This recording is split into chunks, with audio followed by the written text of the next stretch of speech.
हमारे यहाँ आने का प्रयोजन तो आपने जान लिया वानरराज, परंतु अपने कष्ट का कारण अब तक नहीं बताया आपने। आप इस पर्वत की ओट में क्यों छिपे हैं? और आपसे आपका राज्य, आपकी पत्नी कैसे छिन गए? राजपाट की ना तो मुझे कभी चाह थी और ना ही कभी आशा। मैं तो अपने भाई किष्किंधा नरेश बाली की छत्र छाया में ही प्रसन्न था। अपनी पत्नी रुमा के साथ सुखी था मैं वहां। फिर एक दिन मायावी नामक एक राक्षस ने बाली को युद्ध की चुनौती दी और इस बात से बाली के अभिमान को ठेस पहुंच गई।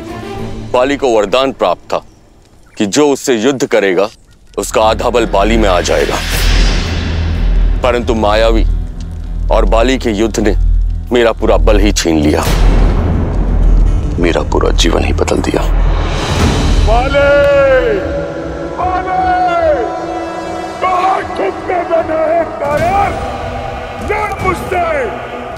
युद्ध कर! आज तेरा बल धराशायी होगा! बाहर निकल!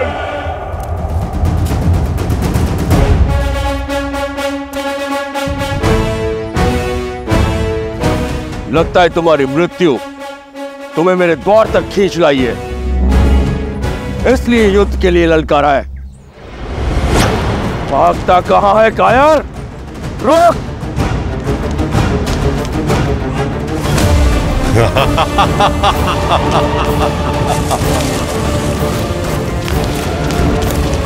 भैया एक क्षण रुकिए, सोचिए। पहले मायावी किष्किंधा आकर आपको ललकारता है, फिर यहाँ गुफा में आकर छिप जाता है। अवश्य कोई छल है। ये उस मायावी की गुफा है, भीतर मत जाइए। क्या हुआ? अपने भाई के बल पर विश्वास नहीं रहा या माता के दूध का तेज चूक गया है? मैं बाली हूं, बाली। किसी का भाई नहीं है मुझे। परंतु भैया ये तो संसार जानता है, फिर क्यों गुफा में जाना है? ताकि किष्किंधा जान सके कि उनका राजा अभी भी उनकी रक्षा में सक्षम है। बिना युद्ध के लौटा तो प्रजा समझेगी कि बाली भगोड़ा है। मैं ऐसे नहीं जाऊंगा, तुम यहीं पर प्रतीक्षा करो,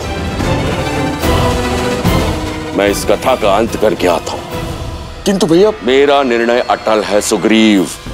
और सुनो, यदि गुफा से दूध की धारा निकलती है तो समझना कि मायावी मारा गया, क्योंकि मायावी के रक्त का रंग श्वेत होता है, और यदि रक्त बहता दिखे तो जान लेना कि इस बाली का अंत हुआ। भैया राज सिंहासन कांटों का होता है सुग्रीव, उसे अपना बनाए रखने के लिए रक्त बहाना पड़ता है, कभी शत्रु का या कभी स्वयं का। यदि रक्त की धारा बहे और मैं लौट के ना आऊं, इस गुफा को बंद करके किष्किंधा का संचालन करना, ताकि मायावी दोबारा संकट ना बन सके।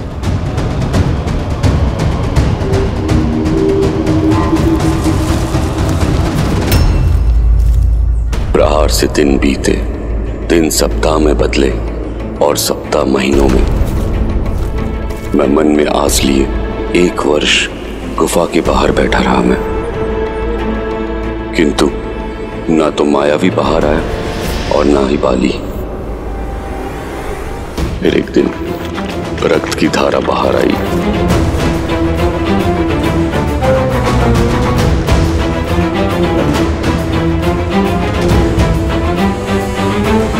भैया बाकी भैया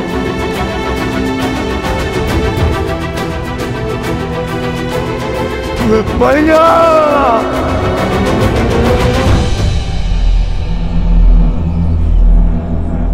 रक्त की धारा देख मुझे लगा मेरा भाई मर गया। किसी भांति अपने आंसू रोक किष्किंधा की सुरक्षा का दायित्व उठाने चल पड़ा।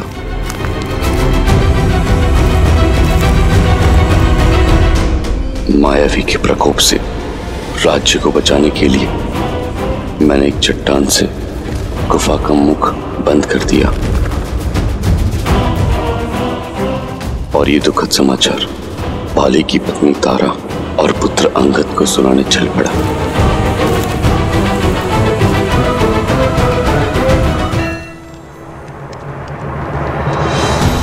अपने भाई को मृत मान मैं वानर नियम निभाने लगा। उसका राज्य किष्किंधा, उसकी पत्नी तारा और पुत्र अंगद को सहस्त्र अपना लिया। फिर एक दिन सब कुछ बदल गया। बाली गुफा से बाहर निकल आया। वो रक्त की धारा बाली की नहीं, वो मायावी की माया थी। बाली मुझे ही नहीं समझा। वो मुझ पर उस गुफा में बंद करने का आरोप लगाने लगा और उसी के दंड स्वरूप मुझे राज्य से निष्कासित कर मेरी पत्नी को बलपूर्वक बंदी बना लिया। आज से तुम मेरी पत्नी हो।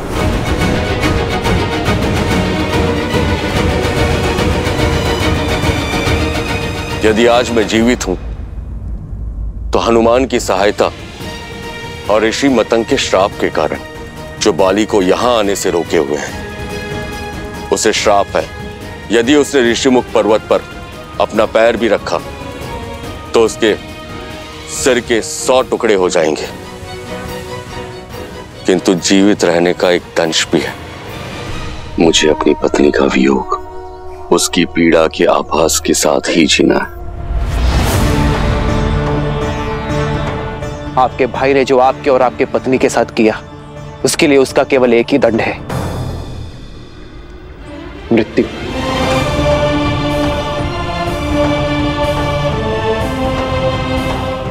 आपका बड़ा भाई आपकी पत्नी के पिता समान है और बाली के कृत्य से नारी की गरिमा तार तार हुई है और ऐसे अधर्मी को जीवित रहने का कोई अधिकार नहीं है। उचित कहा भैया, बाली को उसके पापों का दंड अवश्य मिलना ही चाहिए। परंतु कैसे? महाबली है वो, मुझ में उनसे लड़ने का सामर्थ्य नहीं है। और कोई भी लड़े, जो उसके समक्ष जाएगा उसका बल आधा हो जाएगा। महाराज सुग्रीव, आप मन से भय को निकाल फेंकिए। जब नौका समक्ष है तो जलधारा अवश्य पार होगी, क्योंकि मेरे प्रभु श्री राम आ गए हैं,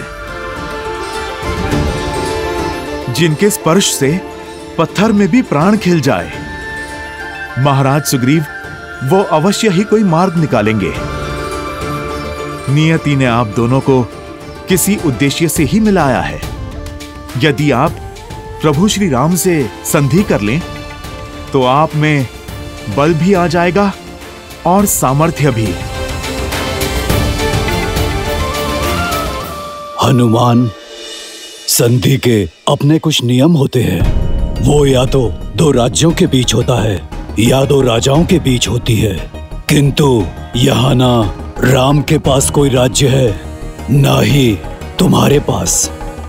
तो ये संधि किस आधार पर होगी? स्वामी, आपने सुना अंगद क्या सूचना लेकर आया है?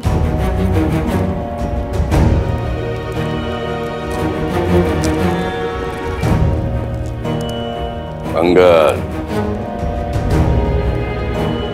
राम और उनके भाई लक्ष्मण को सुग्रीव से मिलते देखा गया है। स्वामी, यदि उनकी संधि हुई तो आपके ऊपर संकट की तलवार मंडराना निश्चित है। स्त्री होना, राय का पर्वत बनाने का गुण तो प्रकृति ने दिया है तुम्हें। रोको, अपने विचारों को रोको तारा। महाबली हूं मैं, इस ब्रह्मांड का सबसे शक्तिशाली जीव हूं मैं। और तुम कहती हो कि मुझे सुग्रीव से संकट है, जो मुझसे भयभीत होकर ऋषिमुख पर्वत पर जाकर छुपा है। मुझे उन वनवासियों से क्या संकट, जो स्वयं अपने राज्य से निष्कासित कर दिए गए हैं, जिनके पैरों में कांटों से बचने के लिए पादुकाएं नहीं है, वो मेरे मार्ग का कांटा क्या बनेंगे?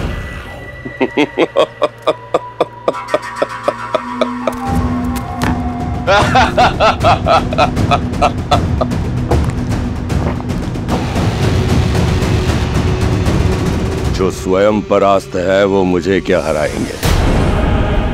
संधि राजाओं में होती है, राज्यों में होती है, भिक्षुकों में नहीं, एक किष्किंधा से खदेड़ा हुआ भगोड़ा और दूसरा अयोध्या से निष्कासित किया हुआ वनवासी। उसके पास ना तो कोई राज्य है और ना राजा कहने वाली प्रजा।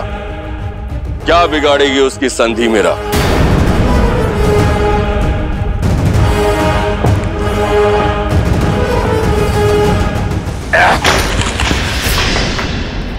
अंगद,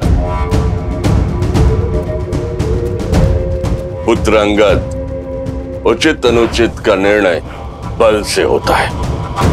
यही युद्ध नीति है और यही राजनीति।